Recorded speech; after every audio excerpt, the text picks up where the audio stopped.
All right, ladies and gentlemen, I think we got a quorum. Looks like it. And Billy, thank you for that fine introduction. Representative will call the first meeting of the Regulated Industries to order. Thank you all for being here. Sorry, there's probably a little room if some of you guys are standing want to try to slide in. I didn't know we had such a popular group here today, but if y'all want to try to slide over a little bit and give room. I'd like to welcome again everybody here. We'll have a few introductions in a minute. Can you hear me out there all right? Everybody hear me okay, I guess? Thank you. We've got a lot of new members on the committee. What I'd first like to do is go through, we'll just start down here on the end, Kevin, and let everybody introduce themselves. And if you could, about how long you've been on the committee here. Okay. Am I on? Yes, sir. I'm Kevin Cook. I represent District 18. That's a portion of Carroll and Haralson County, and this will be my second term serving on Regulated Industries. I'm Joyce Chandler, and I represent part of the Gwinnett area, that area, parts of Lawrenceville and Grayson, and the Gwinnett part of Loganville. And I am a brand new representative, and all of this is new to me.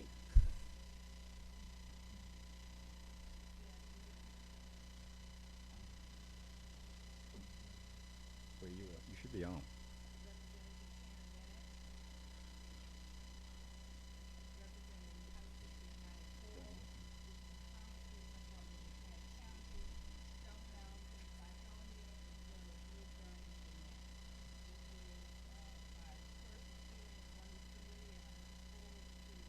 Serving.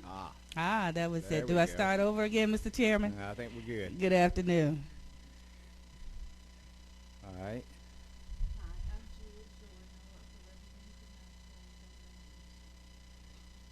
She is our new Vanna that's going to be taking care of us this year. And to my left here, Ms. Burke, you want to tell us who you with?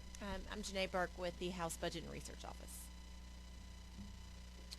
Tom Dixon from Whitfield County and Murray County. This is the fourth term on Regulated Industries. Tom Taylor of DeKalb County, represents cities of Dunwoody, a little bit of Dorville, a little bit of Chamblee, and this is my third year on this committee, and I'm vice chair now. Dale Rutledge, represent District 109, which is Henry County, portion of Newton and Rockdale. I've been on this committee about 2 minutes. Alan, we'll start with you.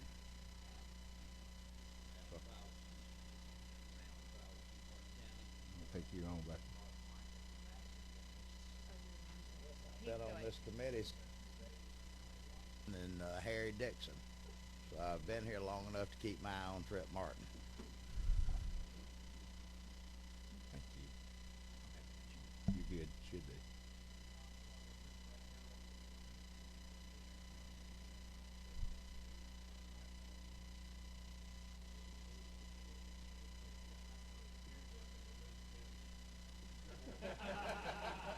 Yeah. You didn't get the memo. No, sir. We'll let you stay. I don't know what happened here. Did you not get the? I see you on the members' invite here. Okay, you're on the subcommittee. Yeah. We'll work with you on. We'll work with you on this. Billy, you're up. Okay. Billy Mitchell. I represent the 88th Legislative District, which is DeKalb County, city of Stone Mountain. This is my 11th year in the legislature, 6th term, and I'm proud to say that every one of those years I've been a member of this committee. Thank you, sir. My name is John Deffenbaugh. I'm from District 1 up there in the northwest corner, bordering Tennessee and Alabama, the home of Rock City, I think. A lot of people would know it.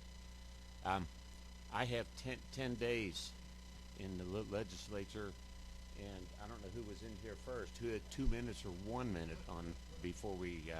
while on this board.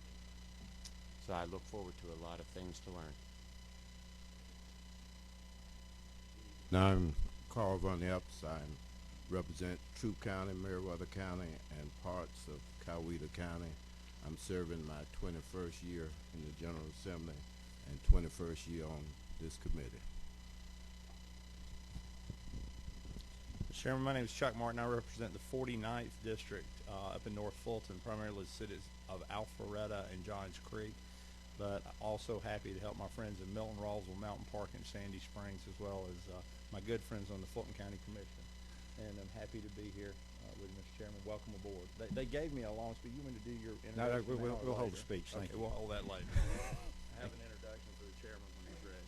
Thank you, sir. I really appreciate that. You and Billy work well together. I'm Howard Maxwell. I'm new to the committee, and I'm proud to be here. I look forward to working with this fine group of folks. I've got a lot of experience here, and I know a lot of you guys in the audience are here to help us and work with us and keep us between the ditches, and I'm just looking forward to working with every one of you. I've been here, this is my 11th year, previously 4 years chairman of the retirement committee. I enjoyed that, and I appreciate the opportunity to come and serve as chair of this committee. I represent Paulding County. My district shrunk this year. I did have Paulding and Harrelson. I'm District 17, and just have Paulding County now, western side. And come on in, Representative. We're introducing ourselves. We will let you speak to us. All right.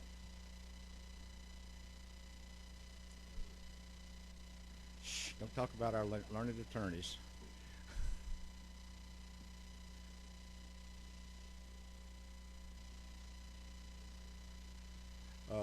Number 2. Tell us about yourself, sir. Thank you, Mr. Chairman. Rich Golick from Smyrna, serving my 7th term, and I'm happy to be here. Thank you, sir. Thank you, and congratulations on your appointment. Thank you, sir. We have a couple of, you have the rules for the committee in your folders, I believe. Have y'all had a chance to look at those? If you've not, take a few minutes and look at committee rules for this year. See if you have any heartburn on that.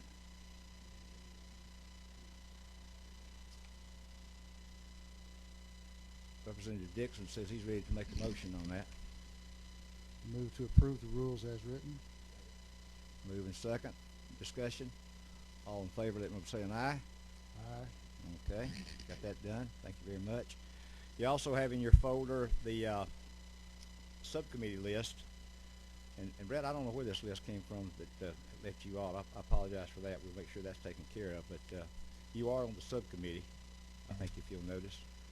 So we're trying to take care of you there. But there's three subcommittees. Representative Chairman Powell will chair alcohol, tobacco.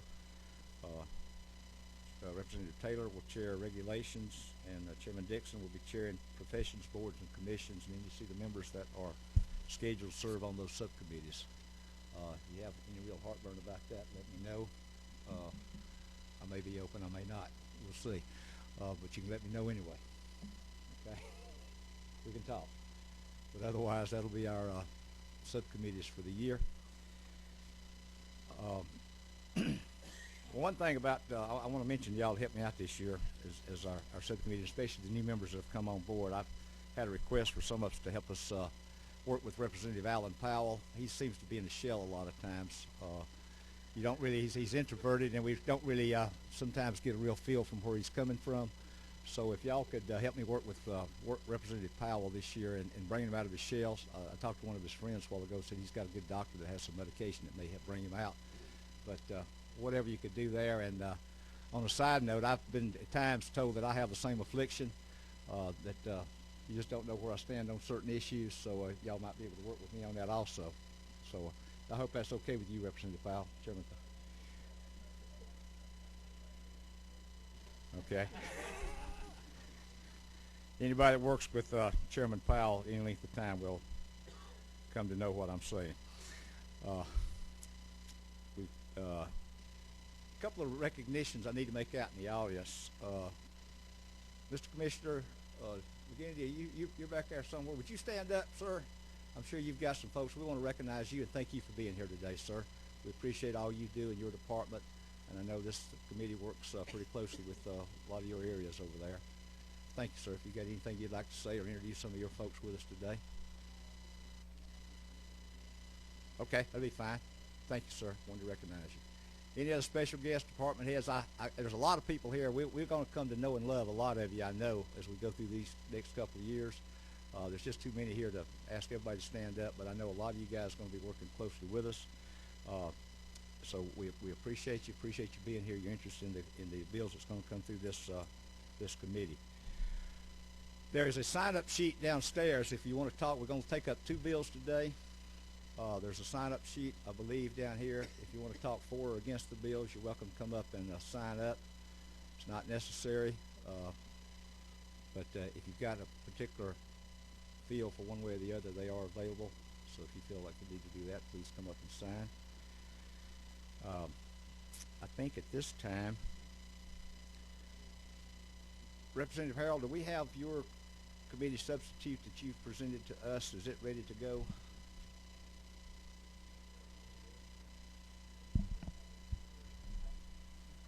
All right, so I think at this time then, if we've got the committee subs that you've worked on, if you want to present there, we're going to take up House Bill 124 at this time.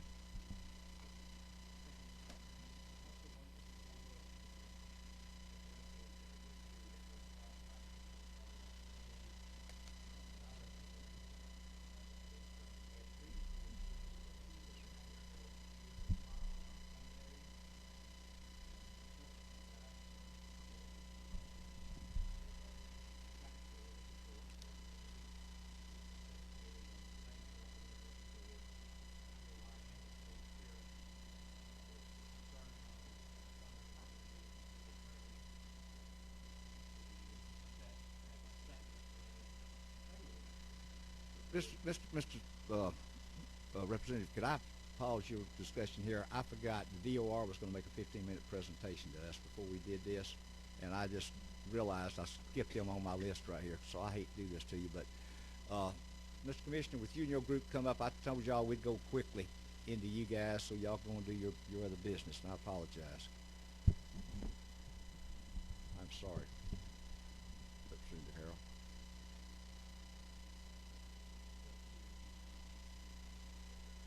Scratch my name off the list. Yeah, scratched you again, Brett. Sorry, Brett, you've been scratched again.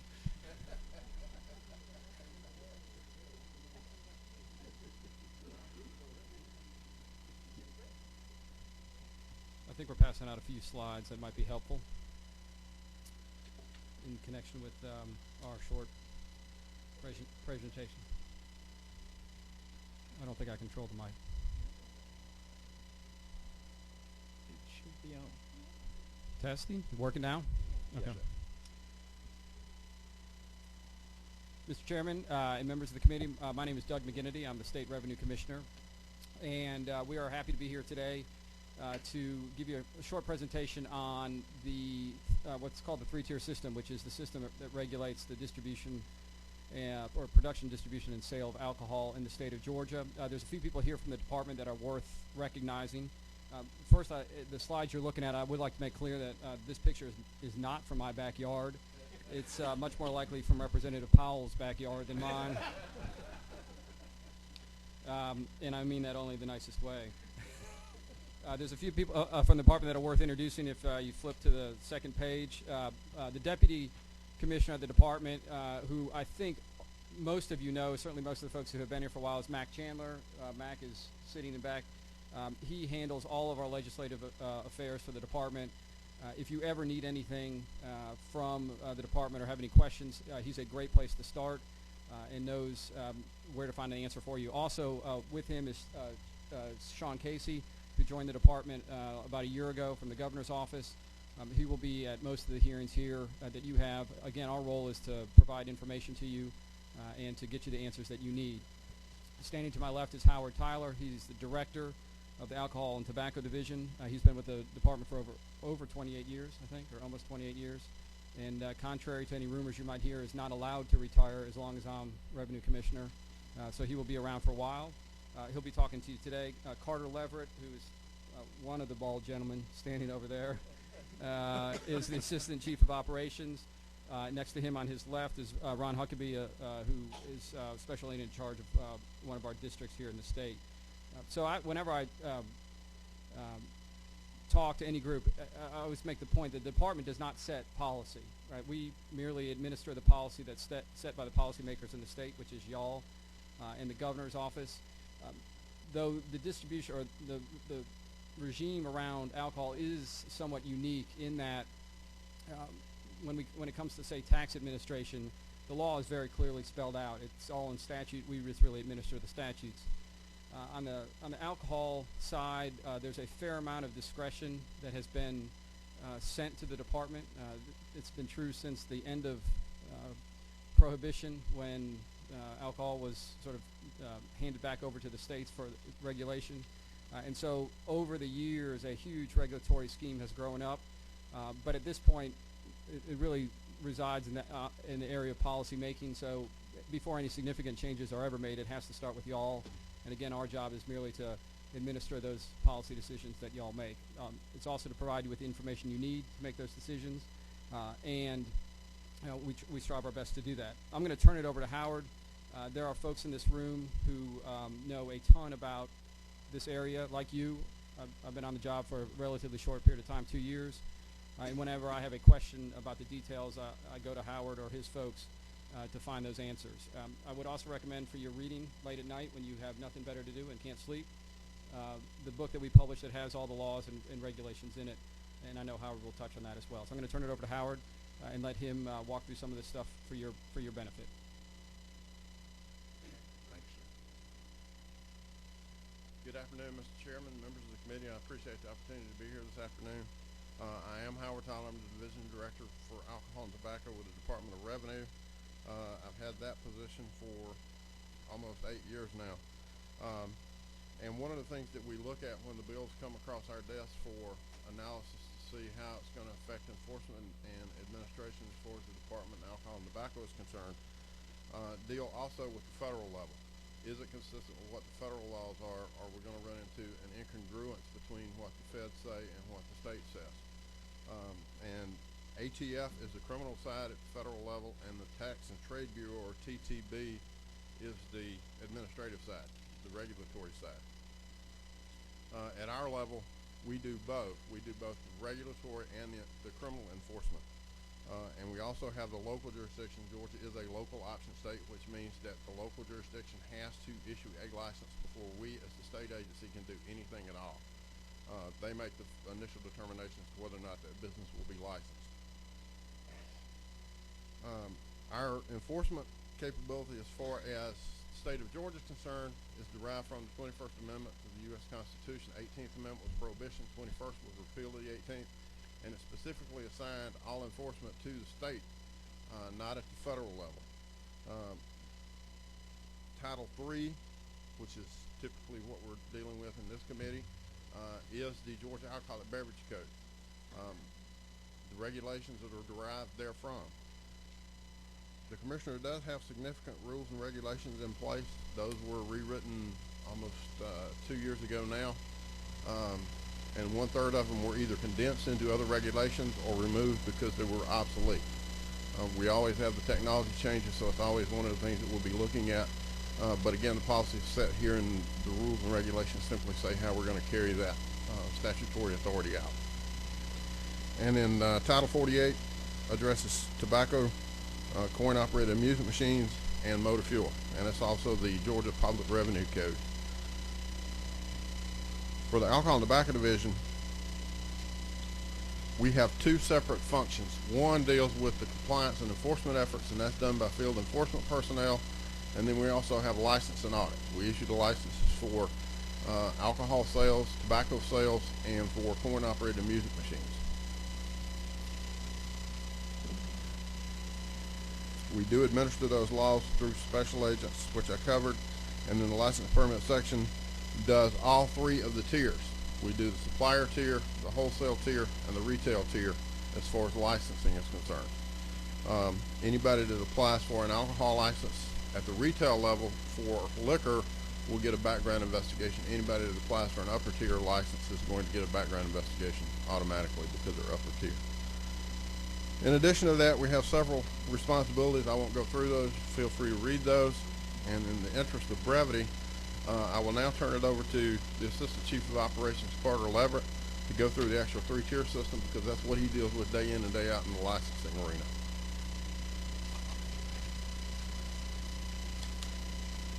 Good afternoon, ladies and gentlemen. Thank you for having us here. as you can tell, I drew the short straw. So I'm going to talk a little bit about the three-tier system. Basically, we have the manufacturers, the importers, and brokers are the top tier, and those are licensed by us, and they're and the vast majority of those licenses are people that are out of state. For example, Jack Daniels has a Georgia license to allow them to manufacture liquor and ship it into Georgia. There are about 2,000 total of those licenses. They in turn ship to Georgia licensed wholesalers. To be a wholesaler, you physically have to be located within the state of Georgia. And we have 88 licensed Georgia wholesalers, who in turn have territories, and they service certain businesses in their territories and sell certain brands to the retailers and the consumption on-premise locations. The key thing about the wholesalers, I think, is the wholesalers are the one that collect the excise tax. So, and they remit the excise tax directly to us, and they directly remit it to the cities and counties. So by doing it this way with these three tiers, we're able to ensure more closely with alcohol than say with tobacco, as some of y'all are familiar with the problems we have with tobacco, that we get our excise tax money because we only have to look at 88 people. The retailers are by law only allowed to buy from a licensed wholesaler. So that way we ensure that that excise tax has been collected when the ultimate consumer makes that purchase in the store. The other thing that's good about the three-tier system is that it provides a more even playing field for everyone. One of the original purposes was to give the little guys the same chance as the big guys. And so those are a couple of the advantages of the three-tier system. There are some statutory exceptions to the three-tier system. Farm wineries. A farm winery can operate as a manufacturer making the wine. They can operate as a retailer selling their own wine at their farm winery. And in certain limited circumstances, they can operate as a wholesaler. And they can do that only when another wholesaler turns them down or refuses to wholesale their wine. A brew pub is an exception, can operate as a manufacturer and as a retailer because brew pubs are, by definition, an eating establishment. They are a consumption on premise, but they're just brewing their own beer, and they can sell some of that beer that they brew to a wholesaler for distribution. And then we have the special order shipping exception. A special order shipper is a winery that we license that can sell directly to the ultimate consumer, and that's typically done over the internet. And the vast majority of those people are out of state, the special order shippers, and they can only sell the wine they produce. On the next page of your handout, there's the the alcohol tax breakdown, and you can see how the tax breakdown is for each type of alcohol. Basically, it's for wine, beer, and liquor are all different tax rates. And then on some of them, there's a difference in the tax rates based on the percent alcohol on each one. And the local excise tax rate is there also. And as I said, the wholesalers collect all that and remit it directly to us. Does anybody have any questions about the three-tier system or the licensing? There are about just over 19,000 licensed establishments in Georgia right now for alcohol at all different levels. In addition to our alcohol responsibilities, we also enforce tobacco laws, and the slides just give you an idea of some of the things we do. And we do COAM enforcement of the registration and licensing of the machines and ensuring the machines have stickers on there to indicate they have a license. And the reason we put those slides in there is just to give you an idea of some of the things that we do. We enforce the dyed motor fuel, which is the off-road diesel fuel, assist with physical security, and pretty much do anything else that we need to do to accomplish our mission. Please feel free to contact me directly if anyone has any questions, or Howard also.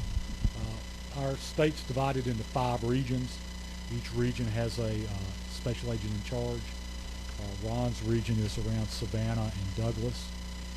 So please feel free. All our phone numbers are on the website, but if you have a problem, you call me or Howard, or we'll be happy to do whatever we can for you. Thank you very much. I believe we have a question. Chuck? I want to preface this question by looking at all this facing the ad. I know the 3-tier system is something that's very complicated, and I don't mean to take it's just a question about it, not starting a long conversation at the chairman's first meeting. As you know, wineries especially, and certain kind of microbreweries and even distilleries come about. There's more segmentation, I guess, in terms of taste. And the distributors have regions, and typically a distributor would work with a distillery, right? I mean, Right. they may work with all distributors all over the state, and they may work with one. My question is this: as people become more mobile, as the industry grows, there seems to exist a system where if a distributor, or excuse me, a distillery has a contract with a distributor in this region, but all of a sudden, and so that's sort of their house wine for their restaurants or their particular place, and then they grow outside that region, they then can't get at that particular product for a while without, you know, piercing the 3-tier system. That seems to be happening more. I just wonder, is the department looking at ways to work with those out in the business in the 3-tier system to keep the economy, if you will, moving along, but not make it so difficult to, you know, it has to ship to this warehouse and go through that county before it gets over to. Well, we always want to see the economy grow, and we certainly want to work with the industry. And I think if you ask some of the associations, they'll agree with that. But for those of you who don't know, when a manufacturer or an importer has a brand that they want to bring into the state, they have to assign it to a wholesaler, and that wholesaler is the exclusive agent of that brand in that territory. And most of the wholesalers, their territory is the entire state. Okay. And so what happens is you may be a wholesaler and you have brand A, and your territory is the whole state, but nobody else in the state can sell brand A. And you may be a wholesaler and your territory is the whole state, and you have brand B, and nobody else in the state can have brand B. And the wholesalers are required to make those brands available on equal terms to everyone in their territory. So everyone would have access to that brand. But certainly if you have a particular case or example, we'd be happy to work with you on. Okay, fair enough. I got one question, sir. Yes, sir. Back on the farm wineries, brew pubs, and the special, well, those 2, I guess, particularly, as far as their manufacturing and selling directly on premises, I guess the taxation is done based on what they manufacture. Y'all keep records on that without the wholesaler in there. What happens is the farm wineries and the brew pubs both fill out a monthly report, just like a wholesaler would, and they have to remit the excise tax on what they produce. Okay. Well, one more question I see popped up. Sure. Representative Dixon. It would seem that one of the most difficult areas to monitor now would be internet sales coming in from anywhere around the country. Do we have the capacity to do that now, or do we need new laws to deal with it? And you're correct, that is a problem, because what we run into is out-of-state retailers will form wine clubs and they want to sell all kinds of wine. And so when they sell that directly to the consumer, we don't get sales tax or excise tax on it. The special order shipper has to pay sales tax and excise tax. So what happens is when we become aware of those, we send them a cease and desist order. And then after we send them that, if they continue to do that, they could be criminally prosecuted under Title III. How do we prosecute when they're not? Well, and that's the issue. In the state. The Title III gives us the authority to prosecute them for a misdemeanor, but in fact they're out, or is it a felony? But they're outside the state, so by law we can prosecute them. The question's going to be is whether the Attorney General or the District Attorney is willing to extradite them. back Or to we just Georgia. need to wait till they come through the state on their way to the beaches, is that But we could do that, sir. I see no more questions. I appreciate you guys coming over and sharing with us today, and I'm sure there'll be quite a few of us on the committee that's going to be interested in knowing more about this as we go through. Thank you for Sure. having us. Thank you. Thank y'all. Thank you, Deb. Appreciate you, Mr. Fisher. All of y'all are here. One other recognition here. Our learned attorney just came in, Ms. Sean Marie Story. She is the legislative counsel to be working with us. Thank you, madam. Appreciate you coming in. I know you're stretched between meetings, too. All right, Mr. Harrell, can I apologize to you again, put you back on the committee, and put you back where you can talk to us again about your legislation. Go ahead, sir. I'll try not to interrupt you again.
And just to be sure, we do have a committee substitute, and we were working off LC 3622559S. Is that the one you're reading from? Everyone has a copy of that substitute, correct? Should have done that earlier. Okay, what questions have you got for the presenter of this legislation? Chairman Martin. Mr. Chairman, this is really a question in regards to Section 2. It's a friendly question. I don't know if gentleman, should I direct it? He said this was additional language as well. Just in the definition, called attention to page 3, line 66, when you're defining the retail packaged liquor store. It says 75% of its total gross income from the sale of the combination of beers. Just to be clear, I guess gross income as opposed to net would handle it, but the word income, I guess, bothers me in there, because if it's a private business, we're not necessarily going to get into their income, because some would say gross income is before taxes, net income is after all those things. Just want to make sure that a private business shouldn't open up their books to their profitability. I think you're after gross sales to make sure that their sales are coming, and I just throw that out to the attorney or to the gentleman. I just want to make sure that a private business does not have to pour open their private records and show their income in order to prove that they're meeting this standard, that they should just, perhaps top line sales on which they pay taxes or something. Is that?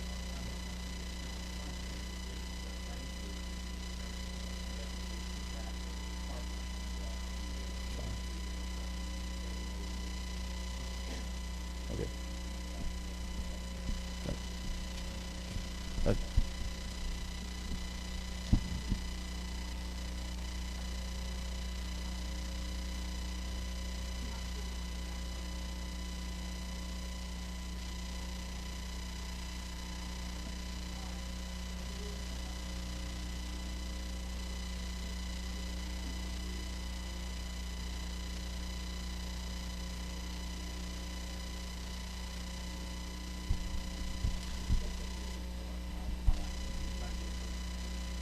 Would anybody be adverse to changing that from, I appreciate you catching that, Chairman Martin, line 66, 75% of total annual gross income, and that should be gross sales.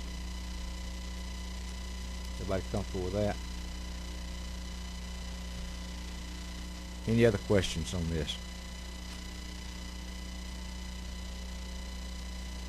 All right. We are ready for a motion if anybody feels led.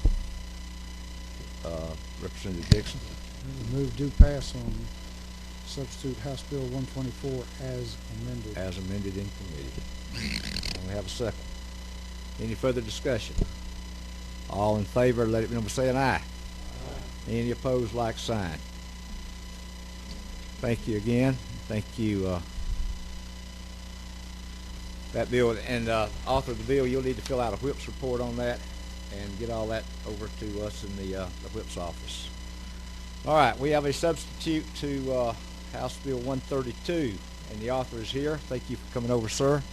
We'll ask you to take the stand and make your presentation. This is LC 334988S. Make sure we're working for the same thing. Is that right, yes, sir? Yes, sir. Yes, Mr. Chairman. I thank the chairman and the committee for hearing this bill today. I bring you substitute to HB 132. As you see, this is a bill that pertains itself to the transition of two boards, Board of Dentistry and Board of Pharmacy, from the Secretary of State's office to Department of Community Health. I think the real question is, why is this happening? And the answer to that is, we all are aware of what's going on in Washington and what our future looks like with the Affordable Care Act. Over 1/3 of this state is going to be under the Medicaid, health care, and the other 2/3 are going to be within that same realm by national law.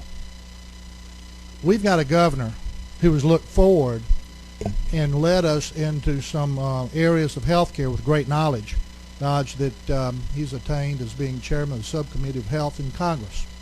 It's also our responsibility to look around the curve rather than look in the rearview mirror of what's going to happen with health care. This board bill does that. With the move to Department of Community Health, we'll be looking at the future and having medicine, dentistry, and pharmacy over there with a wagon circle together so we can best protect and serve the patients of this state. Who's involved with this bill? Obviously, again, it's the dental board and the pharmacy board. We have two people that will present after I finish up, and that is from the dental board is Dr. Richard Bennett, and for the pharmacy board is Andy Friedman. Now, what does this bill actually do? And I'm going to go through a couple of the lines just to hit the highlights, because there's nothing in this bill that's actually new. These are actually changes of the present Dental Practice Act pertaining to the Board of Dentistry and the Pharmacy Board.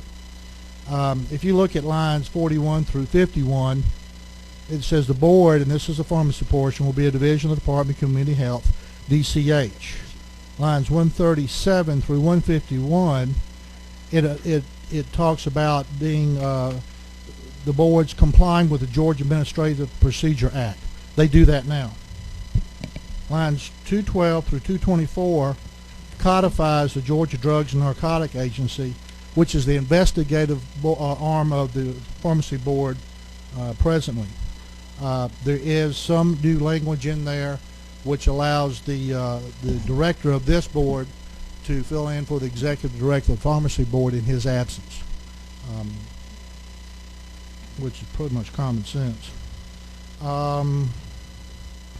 Let me go over to the dental portion, lines 809 through 810. Again, it's just changing the nomenclature, the definition of executive director. And as it goes on through, you will see some underlining, additional underlining. These are sections that are in other sections of the present law. They're being moved to codify and streamline the verbiage. Again, we're not really looking at any new powers of any of the boards, but rather moving these boards to DCH. And I'll ask Dr. Richard Bennett, excuse me. His uncle was Reppard, who I practiced along with. And Richard is on the board right now. He's Vice President of the Board of Dentistry from Gainesville, Georgia.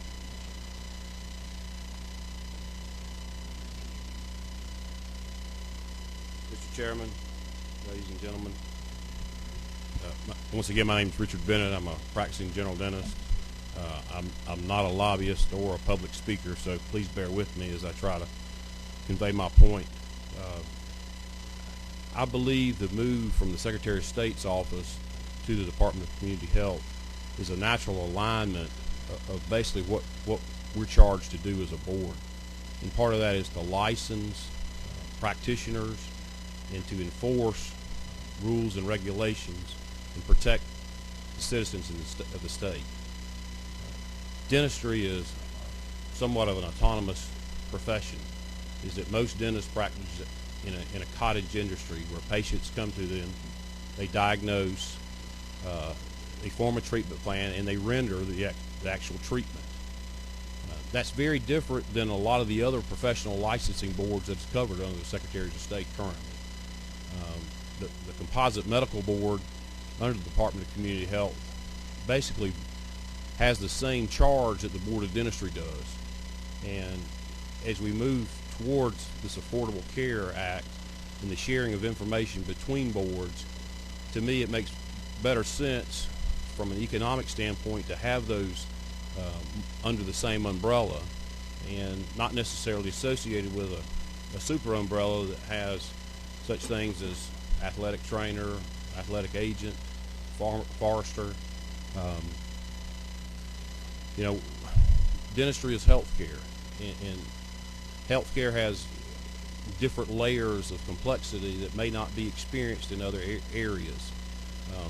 Our licensing process is a very time-consuming thing where you have to graduate from a code-approved school, or you have to have additional training, and it's much different, the qualifications than may be seen by another profession that resides in the Secretary of State currently. The Department of Community Health is very familiar with those complex layers of licensing that they deal with in the medical profession. So I have no axe to grind with anyone. I just think our charge is to serve and protect the people in the state of Georgia, and I feel like we would be able to accomplish that when we're under the umbrella of a healthcare agency. That's it.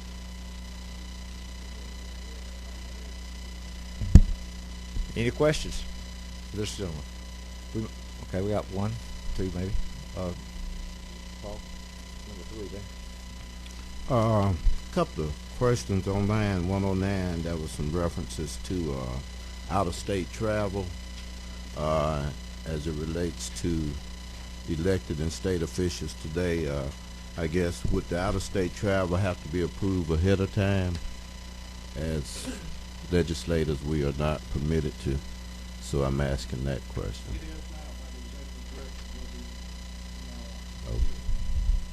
Okay, and my second question pertains to line 268, which talks about the qualifications for your executive director.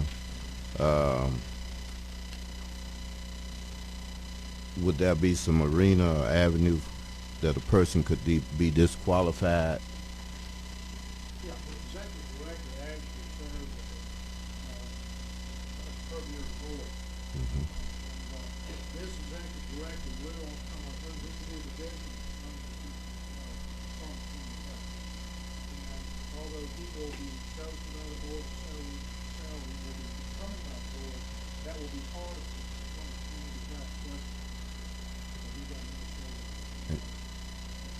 And so is there a right of appeal if they are replaced or displaced from their positions?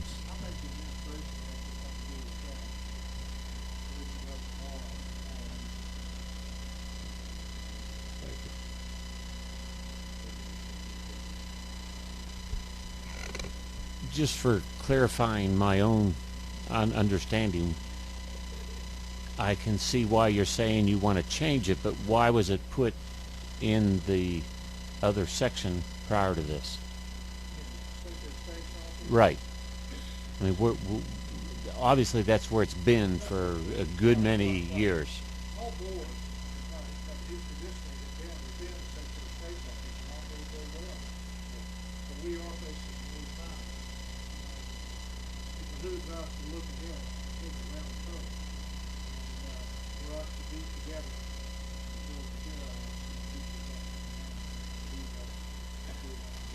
That will make it. Okay, that'll make it easier for you to do that. And because you're dealing with what, the medical end of it now, or not dealing with the Secretary of State?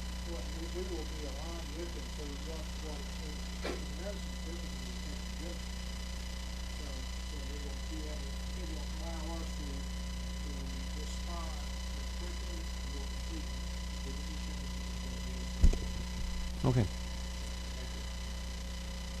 Representative Cook and then Representative Martin has a question. Okay. Representative Hawkins, question, I actually have a couple questions, and I'll try to make them brief. But it seems like we're moving a good bit over to DCH here lately. And I guess my concern a couple years ago, due to some of the responsibilities that DCH had, we created the Department of Public Health to kind of alleviate some of that. Now we seem to be putting some back. And if that was a problem then, I guess I'd have a concern that it could be a problem moving forward if we look to continue to do this, coupled with there not being that direct elected oversight that's currently there with the Secretary of State's office. So can you address any of those concerns?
Okay, well, I guess my concern is ultimately, currently, there still is a final, I guess, appeal to the Secretary of State that I'd just be concerned that wouldn't exist if we did move this over. So thank you for your answer. Chairman Martin. Mr. Chairman, is this the proper time to haze the former senator, or will we go to that later? No, I'll leave that to your discretion, sir. If gentlemen, I do, and I ask these as friendly questions, Representative. There's a lot of new things. So we're moving the various boards over here. I mean, I guess I'm addressing the pharmaceutical section of the bill now, and he's talking about dentistry. So maybe I should hold that question for we've later. got another presenter if you want to come up. Okay, I'll do that because I'm. All right, let's. We got one other person who'd like to speak on the bill. Ms. Martha, would you like to come up and tell us your thoughts, and then we may have some tag team questions for all three of you.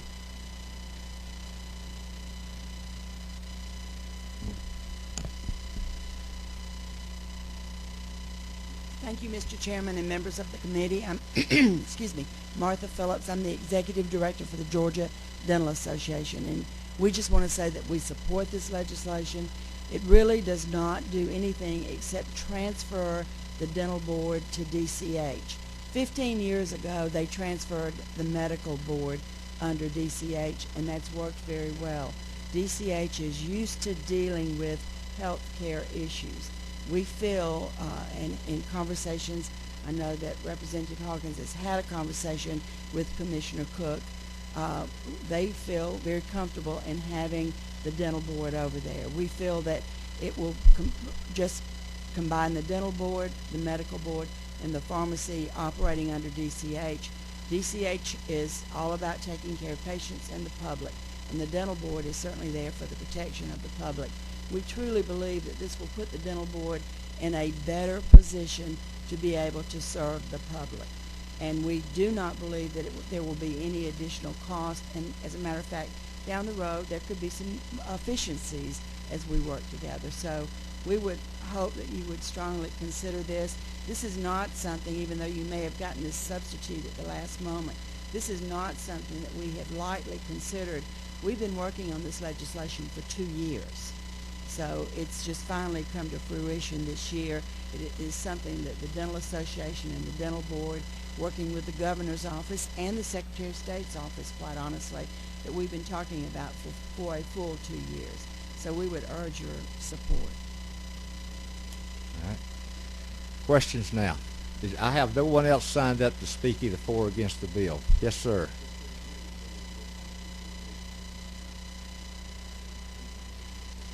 All right. If you'd like to come over, sir.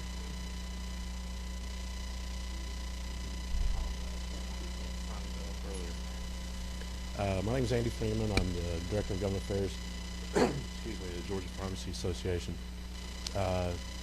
Quite simply, you've heard we're just taking two boards that operate now under the Secretary of State, taking the exact same duties that they have, and we're just moving them over to, with the Affordable Care Act coming down the pike and others, we want to make sure that we're there all under one umbrella of doctors, physicians, pharmacists, and dentists all working together. And that's my short speech, I guess. But I'll be glad to entertain any questions that.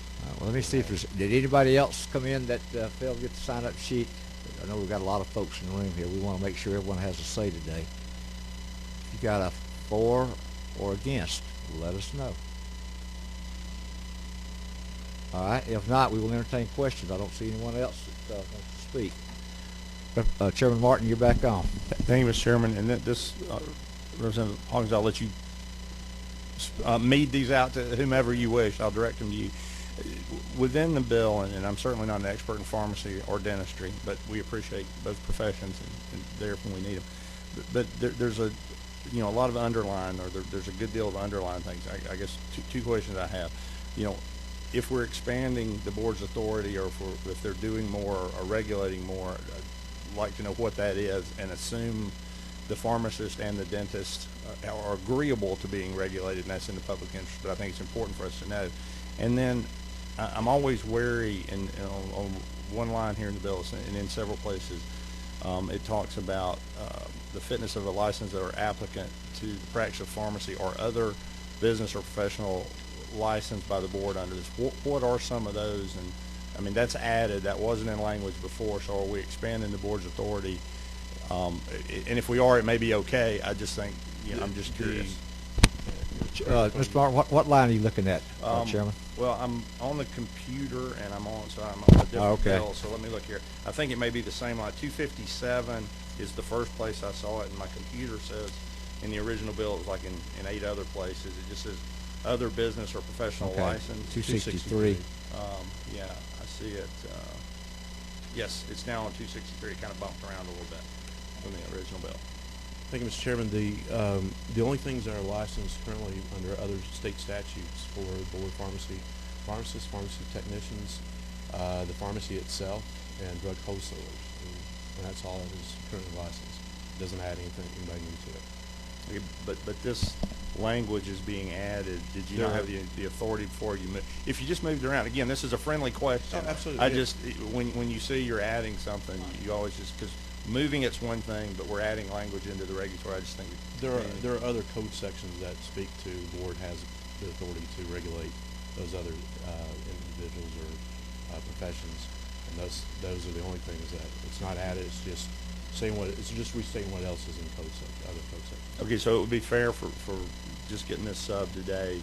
You tell us that you're not reaching into people's business. No, sir. That don't know about it, and this committee can feel comfortable that this is not reaching in, and we're not going to, wake up in the morning with a whole bunch of people that are getting regulated and didn't have any input. Okay. Okay. And like I said earlier, some of the underlying is actually moved from some sections across the board. And it's done that way throughout the bill. We're trying to codify this as well as possible, because we don't want to come back and do this in a couple of years. So as we're moving, we're cleaning up some wording and codifying our board rules. Representative Jeffball, you have a question, sir? Yes, assuming we've not heard from the Secretary of State, they're in favor of this? I can't speak for state workers. That's a real conversation.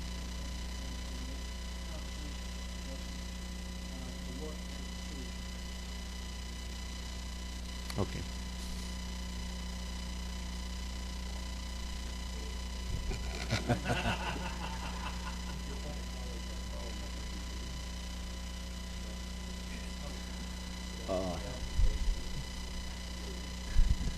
Representative Bennett, you have a question now? Yes, Mr. Chairman, thank you. This is a friendly question also. When you speak of health entities that are currently regulated under the Secretary of State's office, how do you anticipate, looking around the curve, that this will impact the other health care professions that are currently regulated under the Secretary of State's office?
Just one question.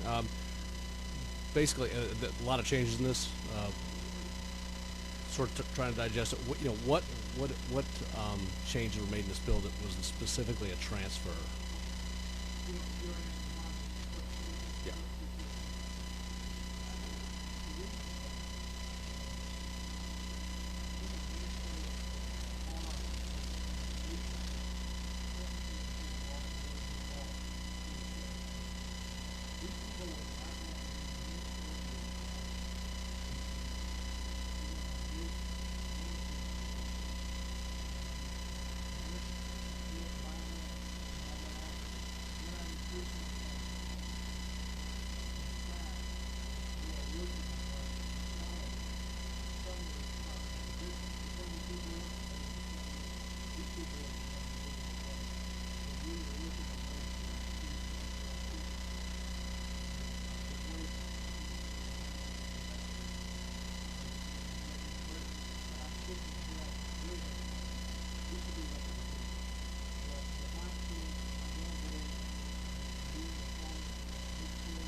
Yes, sir. Thank you, Mr. Chairman. Representative, hard for me to call you a representative, but some of us are trying to help you, and that's normally what we do as former senators around here. Got a couple of questions and just sort of walk with me. Is it not true that probably the reason y'all are trying to or want to move over to DCH is that there has been a growing problem with the Secretary of State's licensing division, that all of these different professions and skills that are all tossed in are basically all being run out of the same pot, and that some of the folks who are paying these license fees are not getting their, I guess the most diplomatic way to say it is, for what they're paying in license fees, they're not getting the full effect of the service that those professions deserve.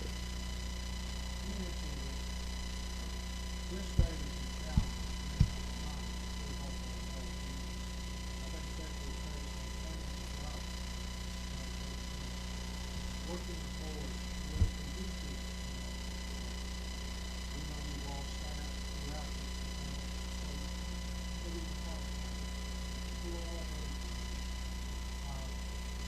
will actually take some load off of it. So we look forward to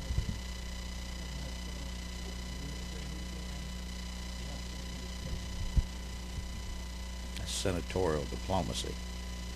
Is this not just straightforward fact that we have two of the most major industries in our state in the healthcare profession, pharmacy and dentistry, that are being tossed in, that's been tossed in the same licensing with a lot of other skills, and that we need regulation, we need investigators and such, that this would be better served over at DCH.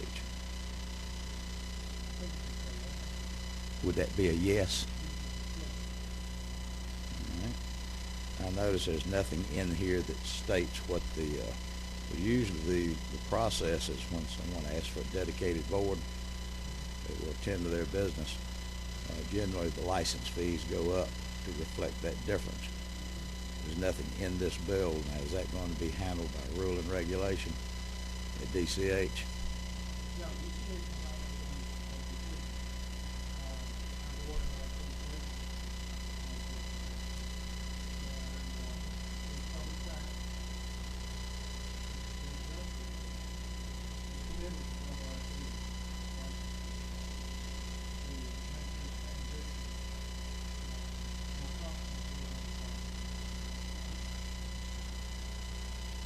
Could you tell us what those fees might be at the present time?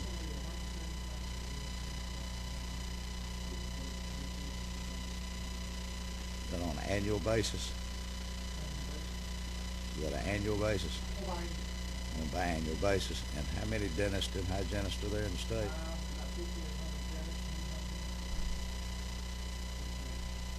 And in conversations with DCH, have y'all determined, or have they determined, that would in fact cover the cost of the, so yes. And would that also be true with the pharmacist, or are they going to answer the same questions?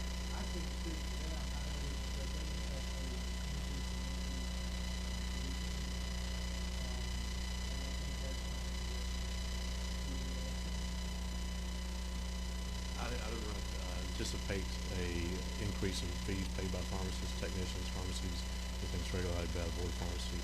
We are working with everyone involved in the process to make sure that the funding, adequate funding is present if this does pass. Here's what I'm asking is, by shifting this over, generally the fees, the license fees, usually are what covers the cost, so that there's nothing else that has to come out of the general fund. I can answer that the revenue that is taken in by the Board of Pharmacy exceeds $7 million a year. The combined budget of the Drugs and Narcotics Agency and the Board of Pharmacy is around $2 million.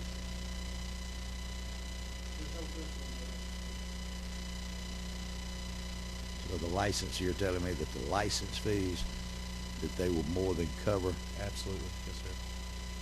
Good. Thank you. Thank you, Mr. Chairman.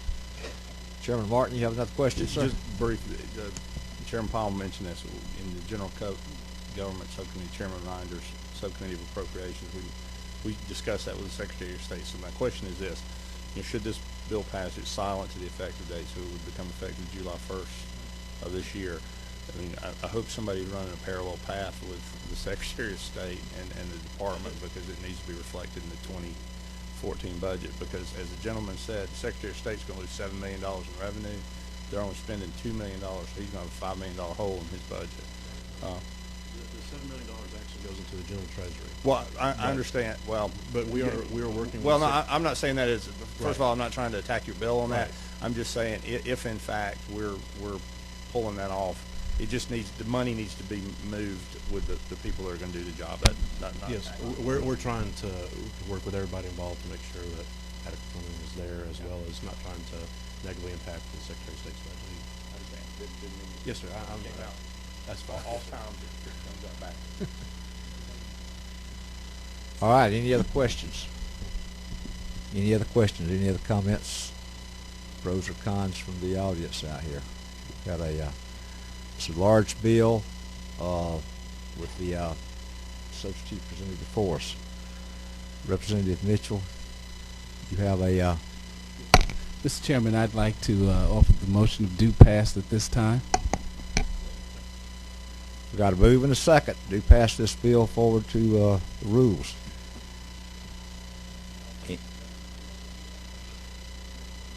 Oh, I'm sure our rules committee will handle that for a while for. All right. No other questions. All in favor, let me know by saying aye. Any opposed? Likes. Okay. Thank you. Got one no. They have recorded one no. Any other no's? It was a boisterous no. We recorded that. Thank you. I think I've got our vice chairs. We got several other bills. This committee is getting to be rather popular early in the session here. So we've got quite a few other bills that have been signed to the committee. Mr. Vice Chair, what's your number? Number 11. We've got some bills that's going to be assigned to subcommittees, so y'all listen up. You're going to have some subcommittee meetings coming up pretty soon. Okay, we've got quite a few bills here, actually, coming up. Guys, if I get your attention here? Yeah, hold on a minute.